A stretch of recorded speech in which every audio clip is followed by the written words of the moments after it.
Thank you all so much for being here. I apologize for some of the technical difficulties we've been having, but I think everything is good to go. My name is Kelly Knight. I'm the outgoing president of CUA SLA.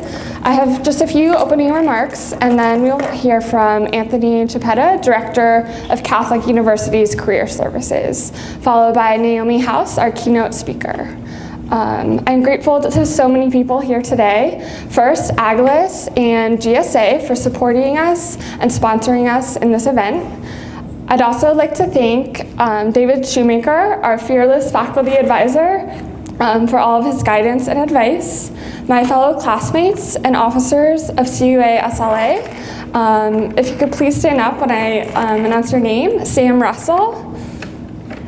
Princess Black, who couldn't make it today, Colleen Funkhauser, who may be at the registration table. There she is, thank you, for all their hard work in putting this together, and especially Anita Kinney. If you could stand up. Thank you so much for having the vision for this event and pushing us to go even bigger. I don't think we'd all be sitting here today without Anita, so thank you so much. Our student group is happy to organize these events that bring our students and professionals together. So be on the lookout for upcoming events throughout the spring semester.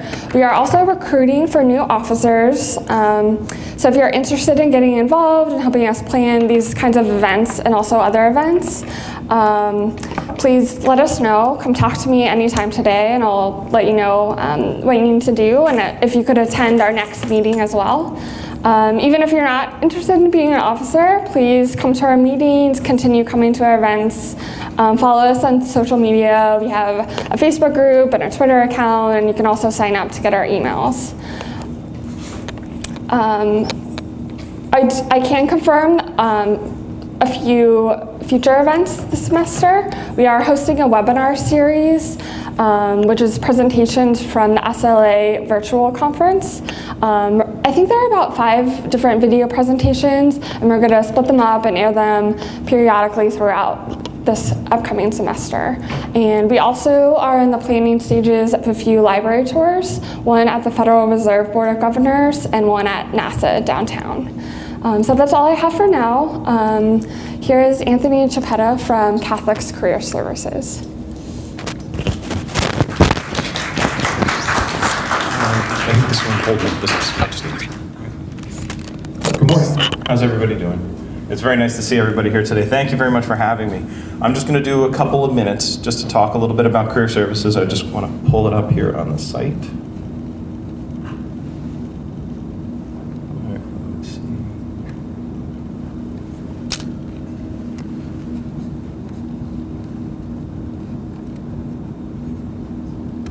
So one of the things is this. Couple things. Who do we serve?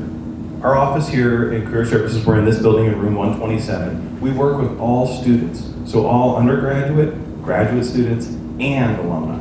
So anyone who is an alum, you are able to contact our office. We do have an alumni section on our site, on the top left over there, and it's all the same services. So please take advantage of those things if you have questions. So I know that you're going to be going over a number of different topics today, and follow up, asking things like that, in addition to working with your advisors, your professors, and things like that, can help you get a couple different perspectives of how the process may go, as well as working with your advisors on the nuances that may be going into your particular area. So working together on these things are very good resources. For those of you who may be part of the association who have their own universities and backgrounds, use those as well. Many of them have alumni resources. Ask. You don't always have to show up there. You can always do phone interviews or phone meetings and things like that. We offer those as well. So anyone who can't make it in, we try to meet you. We do either phone or Skype or things like that. But just to touch base on some of the ideas and things that we have here, it's that whole process. So we work with students and alumni on finding opportunities, but also that application process. If there are personal statements to write, if there's curriculum vitae to put together versus a resume to put together, depending on what type of position you're applying for. The interviewing skills. It's something that we really do work on. We do mock interviews. We actually have a service and a system in here that's called Interview Stream that's on the left-hand side right here, which is free. You click on it, you go right in, you can actually create a free account, and you'd actually be able to work on interview questions with pre-recorded questions within different industries. There's about 7,000 that are there. A person pops up, they ask you the question. If you have a webcam on your laptop or a computer, you'd be able to answer them, and then you could review it yourself. And these are things, if any professors in the audience, that we can actually change those questions so that they can fit the type of things you want your students to learn. Not only do we do that, but we also go through the whole internship job search process. What does it take to actually identify some of the areas of interest? If you have specific ones and you want to know a little more, and kind of go and do your own personal search, so that you can say, I want to find something that fits my interests, skills, and values, and then conduct a job search from there.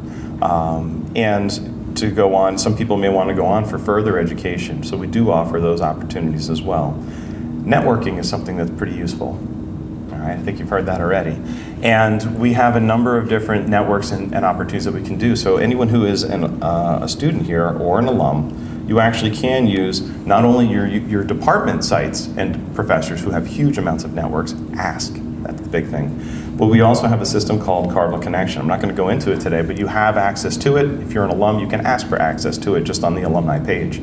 But we have not only postings, I was checking it this morning, we actually have some librarian postings that are there, a number of internship opportunities for people who are still in school, and we have a network there, an alumni network, that people are signed up. Basically, they said that I'm here. If someone wants to conduct an informational interview, please feel free to call me. We've asked for that purpose, saying, please sign up only if you're willing to do these kinds of things. And we have several librarians that are already on there as well. There's quick and easy access in that system. So again, we offer basically the services from beginning to end. We offer services for all students and alumni. And it's a great spot to really kind of get your bearings. Let's get a foothold into, this is what I want to accomplish, but I'm not sure how to do it. We're a great office to begin that. And then what we would do is start the process and then start to bring in who are other people that you should be speaking with, whether it be an alum or a person that, a professor or something else that's on campus, or where to go to ask that question so that they can help us bring more people into campus to help answer those questions. So again, general overview, we're here to help you. We're here all year, and please use our services. Thank you.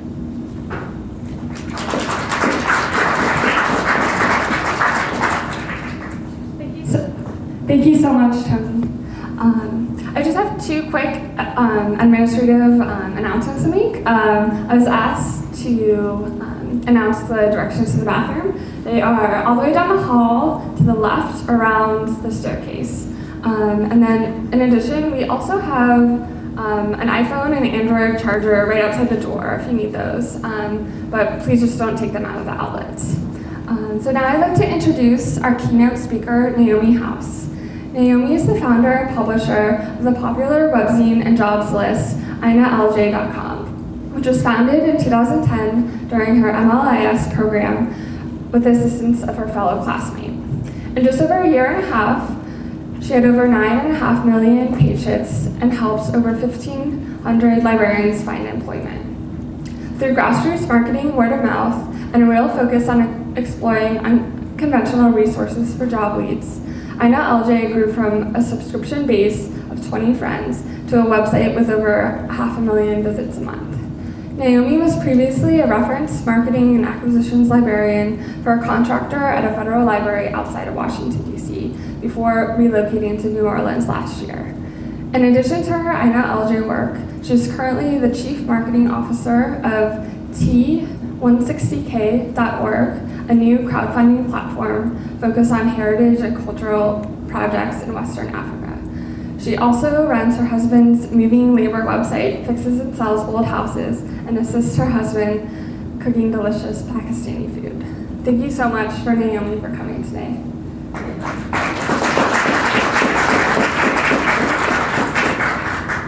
Yes, thank you so much. Thanks to Kelly and Anita for inviting me, and I'm just really excited to be back in DC. As she mentioned, I had relocated to New Orleans a year ago, and it's a very different type of library community, so you have something special here in DC. It's a very tied in and a very engaged community, so DC is special, and I just want to mention that because I'm really excited to be back. So I'm going to talk to you a little bit today about different types of resumes. Haha.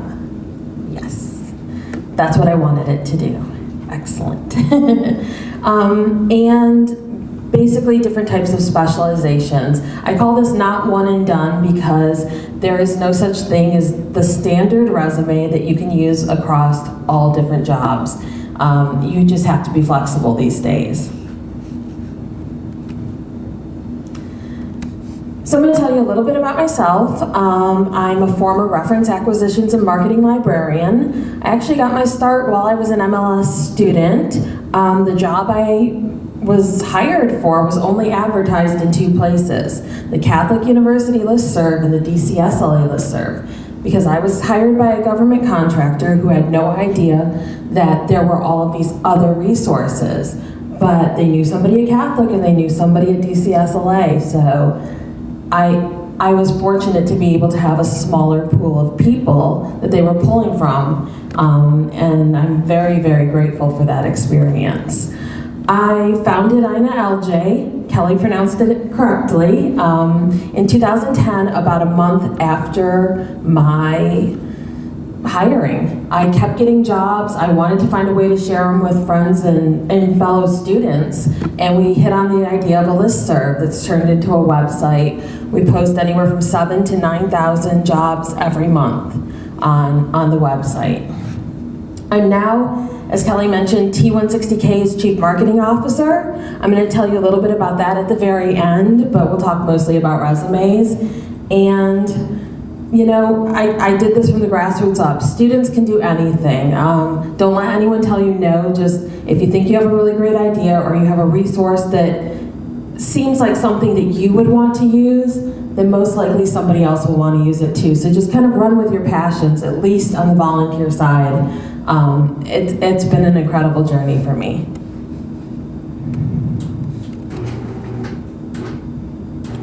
Was that me? I'm not sure how I would have done that. Also not me. Okay. This is just very briefly what I'm planning on covering. The first thing I want to say is I've met with a lot of librarians, friends, as well as ones I hadn't met before this week, and there are no dream jobs. I want to hammer this home, especially because I met with the NPR librarians. They're fantastic people, but people have a very romanticized view sometimes, especially when you're a student, of what it means to work at a certain place. And this is a city full of fantastic places with libraries. Working in the library in that fantastic place is not necessarily what you imagine. It's not like a TV show, it's not like a romance novel. It's just totally different, and it's just something to keep in mind. You might be surprised that the job that you end up loving is something that has nothing to do with a subject area that is your specialty. It's really the people you work with that make the job something you want to show up to every day, or not. So that is key. I'm going to go into cover letters a little bit and resumes, kind of just break down some different types. Maybe if I'm speedy, we can ask some questions. You know, just some very brief overviews of some of my own experiences. And this was key, and the NPR librarians and hiring managers asked me to do this. They said, please, and a few others as well that are anonymous, tell them what we really think. So I got some great feedback this week that I want to share with you from hiring managers about what not to do more so than what to do. Did I skip? Yes, I did. Okay, cover letters, do's and don'ts. This was kind of a fun slide to do because as I was doing it, I was like, the don't should really just be the opposite of the column that's do. But there were a couple of specialties, so I threw them up. I threw them up as well. Okay. It's very, very important in your cover letter to do them each and every one individually. You're going to hear this a lot from a lot of different people. You can't have a standard go-to cover letter. You really have to, each job, you have to be very critical and do it as if it's a brand new cover letter each time, because they're looking for those points that they really want you to hit. Paying attention to the length. Don't make it too lengthy, don't make it too short. As long as you address everything that they put as a requirement, you should be fine. Proofreading, my story. I've actually, I'm going to go into this a little bit about federal resumes, but I've been asked to interview for a job in the federal government, and it turned out I sent them my unproofread draft version.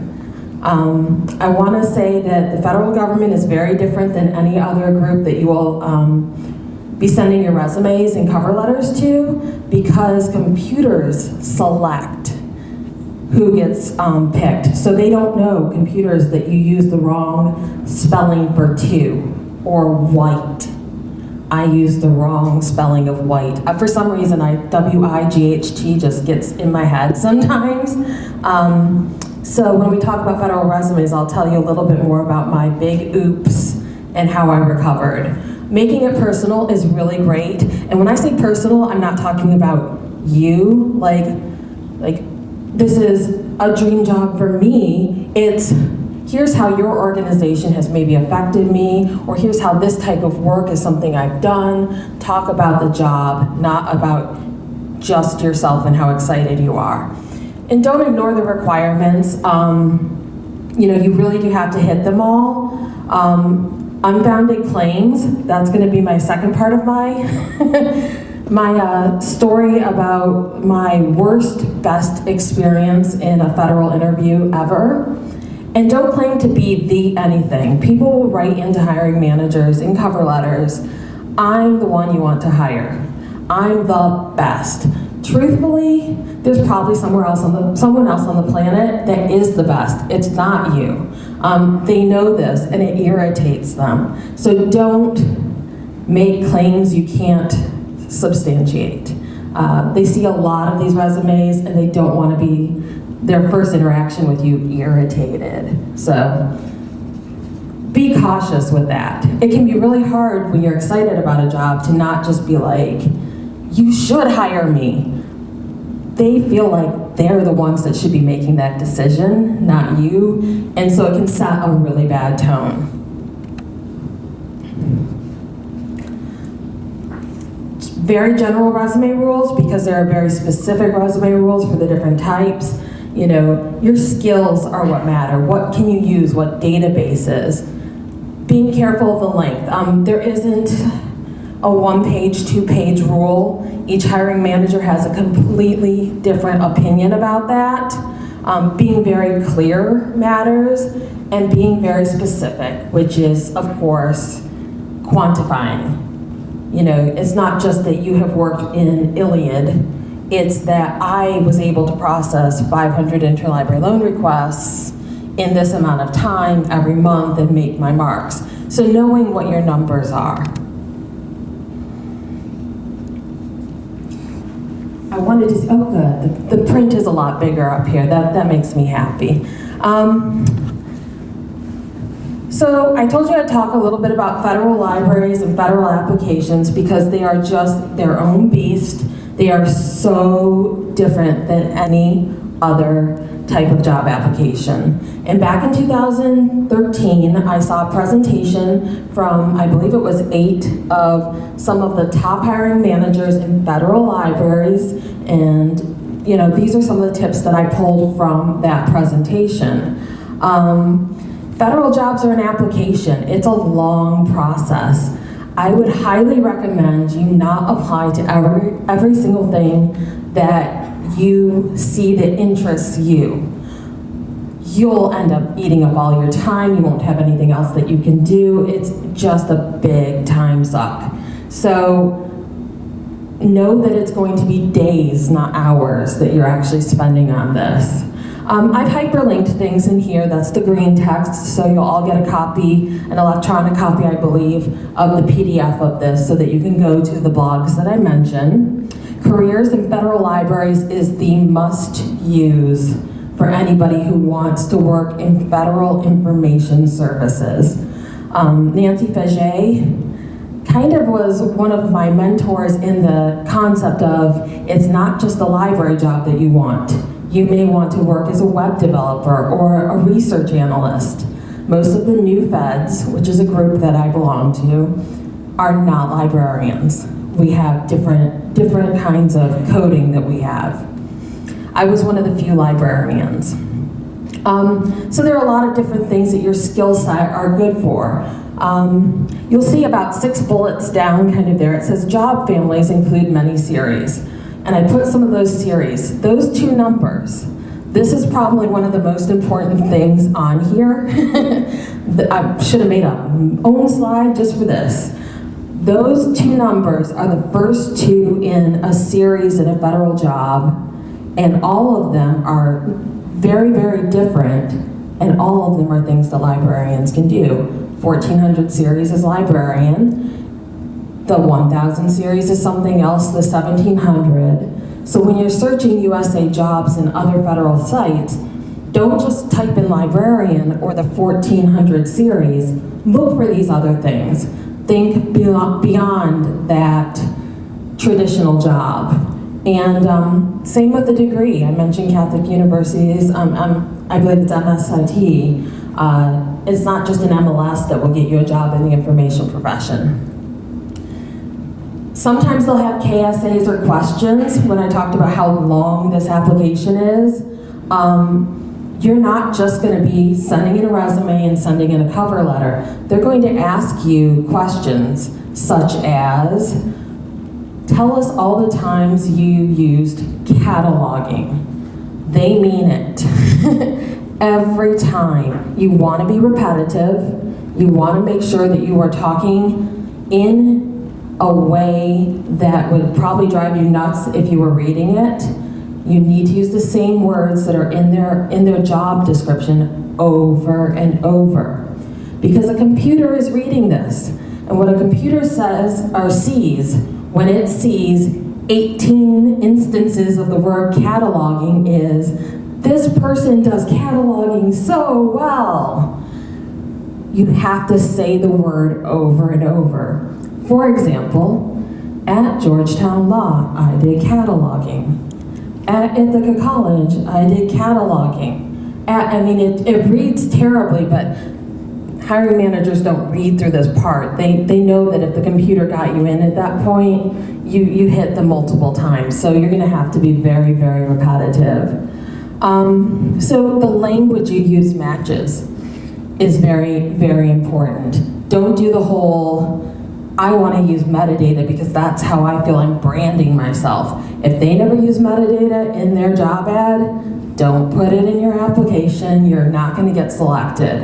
And I'm speaking as somebody who has had several federal interviews, and I know I was competing against a lot of people. I didn't get any of those jobs, but I at least got to that stage. And it was because I was very repetitious in my application. The other thing that was good for me is I got my start as a contractor. That's a great foot in the door. That's experience at the federal level that I wouldn't have been able to just walk in and get a Library of Congress job. I needed experience, and contracting is a very good way of doing that.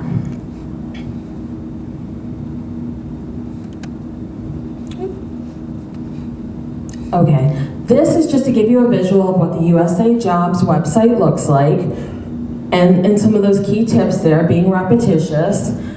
I recommend using their resume builder even though it drives me crazy. It is so detailed.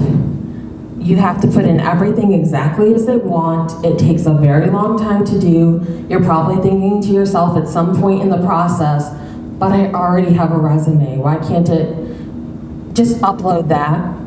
It will upload it, but it won't scan it correctly and it won't match what it wants to read. So while I do upload my resume, I also always use the resume builder. Computers read everything. The computer is the one doing all the selecting, and I feel so bad for HR managers because I've gone to interviews where I was clearly not the person they would have selected, and now we all have to sit through this. So great experience for me, but as somebody who's done hiring, I don't know how they don't just get angry like so easily. Just they've had infinite patience, but it's got to be a challenge for them. Yeah, I put repetitious in there twice, like seriously. It's very detail oriented, so you're gonna wanna talk about every single thing you did and not lump them together as like a set like you would in a cover letter. You're just gonna wanna list accomplishments and metrics and be quantitative. And that's why it's important to be active now as students, either doing volunteer work or working in internships. You need to be building up answers to these questions if federal work is something that you're interested in.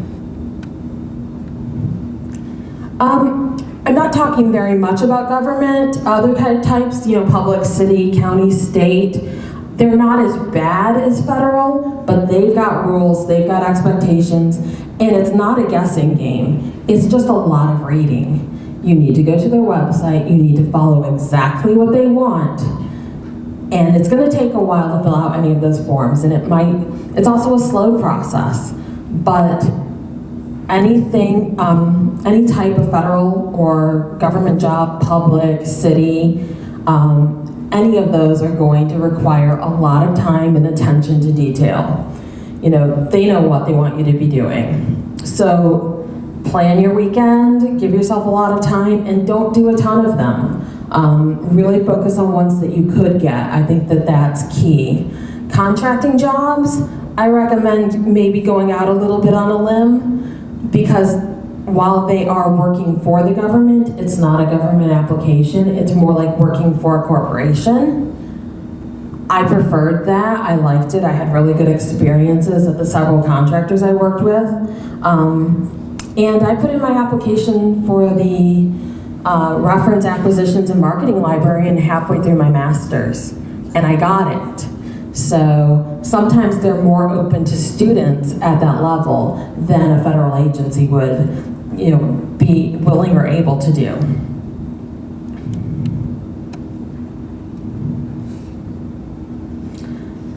I'm going to briefly touch on CVs versus resumes. There is so much great information already out there. The Purdue OWL, for example, is one of my go-to websites for anything, grammar, spelling, different types of citations. I use them, and I use them also for CVs versus resumes. CVs are much longer. They'll tell you if they want a CV. Like, it's never been a mystery. I've never had somebody say, oh, we would have picked you, but you didn't send us the CV. They're clear about it. I don't know. There's no mystery. It's just really, really important once you make yours that you use like your career services or somebody that you trust, a professor, a fellow student who's been successful at finding a job, to actually look at it. You need a second pair of eyes to quite understand. I'm not a CV person. I'm more of an online resume person. I'll show you mine. But that's very important. So your schoolwork will go into that, and your scholarly identity. Resumes, it's like they say, a professional identity. Resumes, your education, your experiences, your skills. It's a lot easier concept for me. It's just something that you're going to be putting out more unless you're in academia.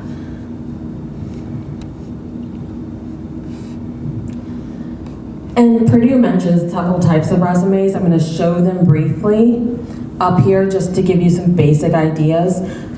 The secret with resumes is that every hiring professional I've ever worked with has a different, strong opinion about how people should organize their resumes. They don't match. There is no right way. There's only the way of the person who you're putting that resume into, and there's no way to figure out their brain in advance. So at some point, you just have to just not sweat it, organize it in a way that makes sense and is clear, but know that people have very, very strong opinions on it, and that they don't make that clear in the job ads. So I've had people say to me, I'm frustrated, I'm going through the job hunt, I'm putting out this resume, you look at it, it looks great. And I can tell them, sometimes it's not you, it's the hiring committee. There's only so much you can do. There's only so much advice somebody can give you. Sometimes they're crazy, I don't know.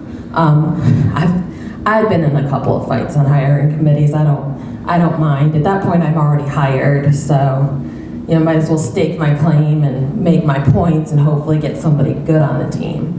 But I've heard some very strange comments from them about, education should be at the bottom. Don't we want to know if they have the master's first? But I just want to be able to find it. That's key. As long as we can read it really quickly and easily, whether you have your skills, chronological or by function, it doesn't matter as much. I think for me, yeah, it's nice and big. These were taken from screenshots from Purdue again. This one says that it was skills-based. So this is somebody who didn't have a lot of experience. And this is one, I don't use this one myself, but it's okay. It's a very standard format. They're talking about their skills versus talking about their experience. So that's something that, and I put the links in there too so you can look at them further and see what their opinions on it are. Briefly go through these ones. Chronological, this is the one I do. Education at top and what is my work experience.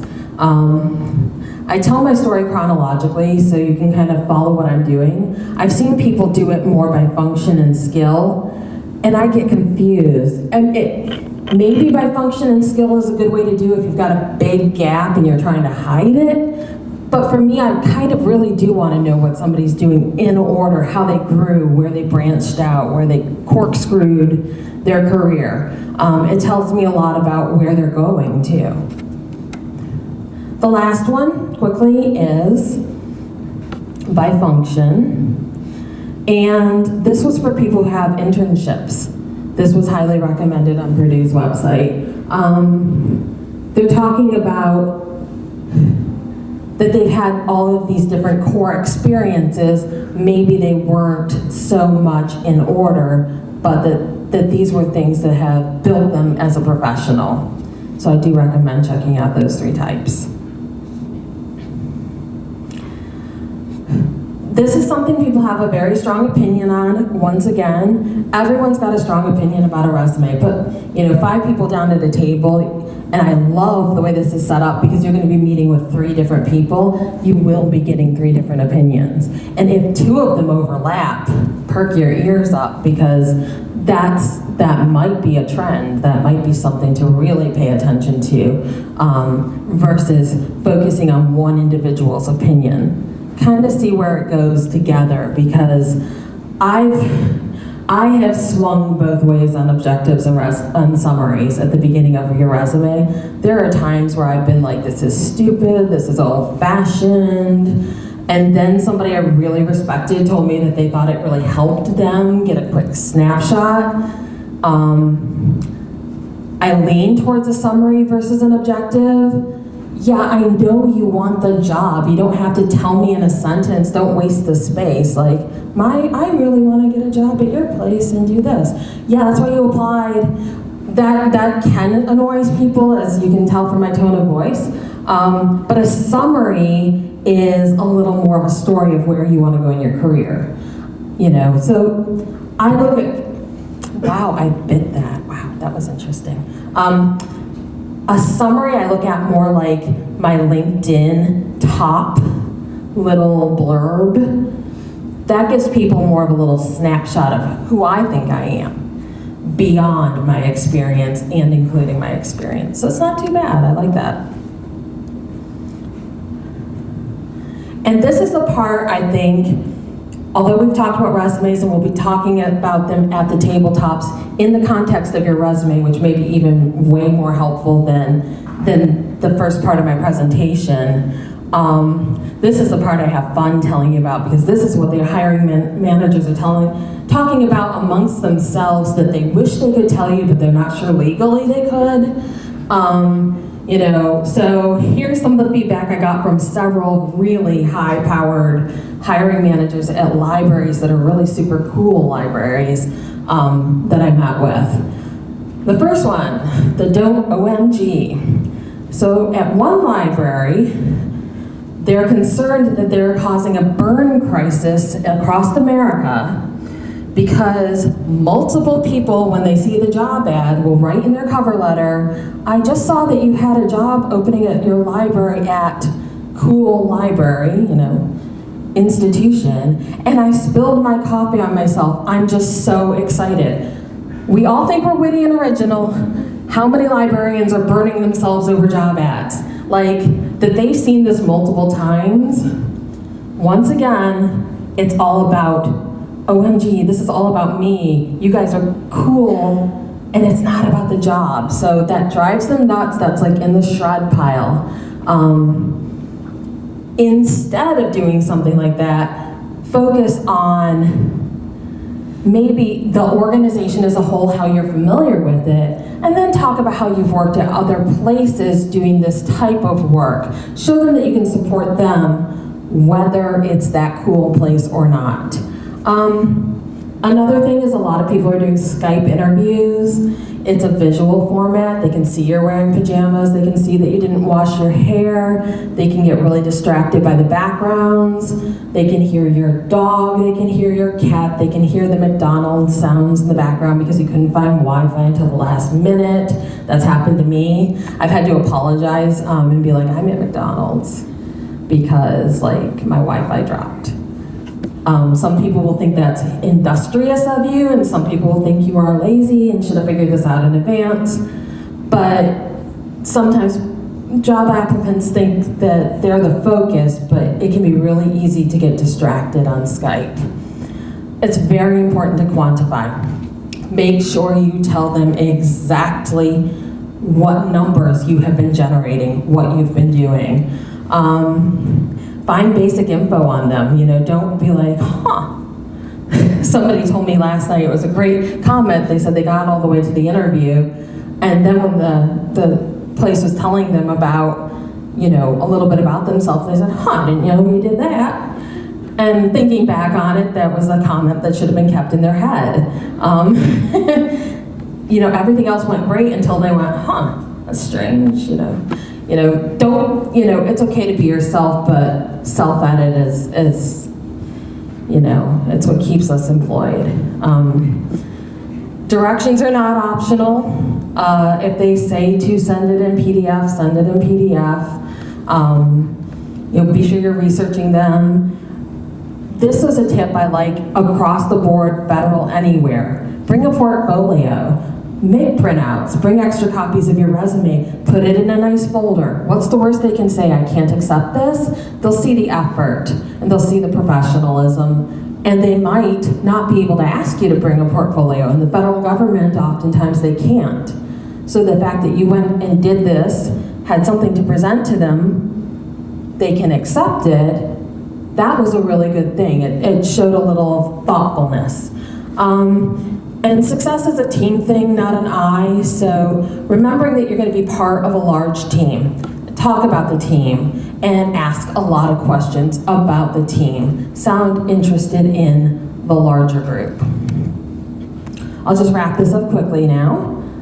This is my resume. My resume now lives online. It's on my website, and it's just a bunch of hyperlinks, which are down below, to all of the different things that I think are important. I don't have a traditional resume anymore. In addition to having your resume, it is nice to have a web presence and something like this. All of my editors have their own, the head editors have their own page where they can make this as well and have an online home. So that's just something that I do. And that being the change thing, that's like a summary statement. That's a lot of what I've used before in my resumes at the top instead of an objective. This will be helpful to you later on. I just wanted to include them so you could see them. These are all of those sites that I love to use, most of them, for the job hunt. Everything from open cover letters to looking at different types of cover letters for specific types of libraries, Careers in Federal Libraries Google group, which I sign up for their emails for job listings. Archives Gig is a specialist for archives jobs. She's fantastic. I mean, she puts out a ton and she tags them, something that we don't do. And just different things, like instead of Indeed, I use LinkUp. They're a little bit more accurate, more likely to be actually still open and available. Library career people, hack library school while you're a student, write for them, follow them. You know, your own university and association memberships can be key. If you want to find a job in this town, being a member of a local SLA or a DC Library Association, that can make a difference. I mean, people know me from there, and when they see a job opening at their place, if it isn't a good fit for me, they might ask me, who do I know that's looking? It's very, very important for networking, especially while you can get really, really good prices at the student level.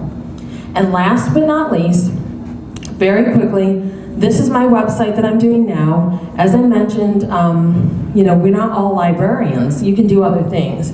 I'm Chief Marketing Officer, actually, of T160K, and it stands for Timbuktu 160,000. Back in 2012, 2013, that's how many manuscripts were rescued by my co-founder, Stephanie Diakaiti.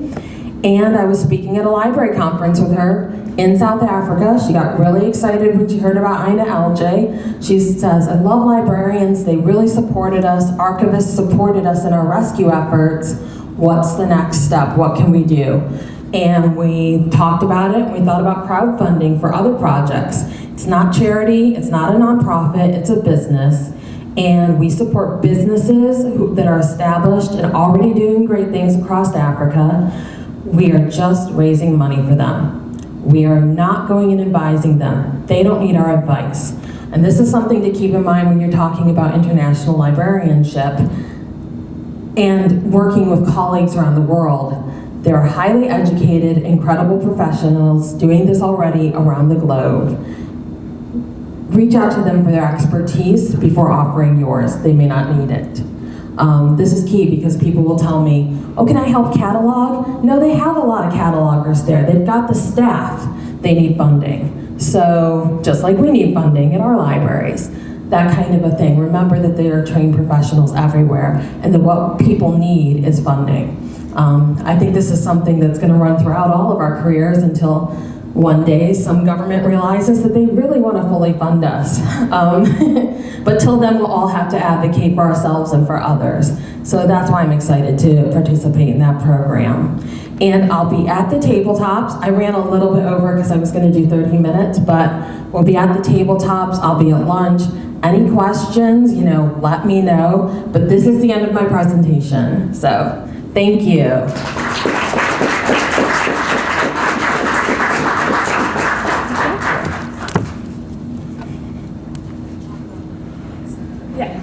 Thank you so much, Naomi, for that wonderful presentation. So I think we're ready to go ahead and get started. Today we have 4 sessions that will go on for 45 minutes. The first one will be a little bit shorter. Each participant is scheduled at a different table. We did our best to organize this, but there are a few people without a table scheduled, but there are also a few cancellations. So if there's an opening, go ahead and feel free to sit down if there's a space available. So there's 2 other people that we had offered to review resumes and talk with people if you have an unscheduled time. Is Peggy here? Hi, Peggy. So Peggy works for the Export-Import Bank, and she told us that she has some experience giving advice on selecting applicant pools. And she kindly offered that if any students don't have something scheduled and can't find her at a table, that she'd be happy to talk with you. So thank you so much, Peggy, and hope that some of you will choose to use your knowledge. And also John Ike from Special Counsel was able to join us, and he has a list outside if you guys are interested in listings and getting added to whatever pool they have. He can talk to you about how that works and give you an overview on staffing companies and maybe a different perspective on contracting. So thanks, everyone. And also the reviewers have a list, so if the table's full and you're not at it, they will tell you to move along. So, Okay, so on this side of the room, we have tables 1, 2, 3, and 4. At table 1, we have Naomi House.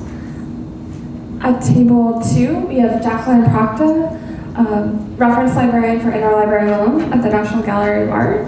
At table 3, we'll have Rona Rozan, archivist at the Image Collections and Fieldwork at Dumbarton Oaks.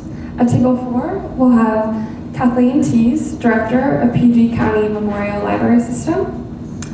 At table 5, which looks over here, we have Amanda Wilson, director of the Transportation Library. At table 6, we'll have Andrea Akiti, a circulation services manager at DC Public Library. At table 7, we'll have Ann Linton, director of Himmelfarb Health Sciences Library. And at table 8, we'll have John Elk, a recruiter at a special counsel. So we'll go ahead and get started and play a little bit of musical chairs. and please eat more and also take the free stuff that's on the table outside. Thank you.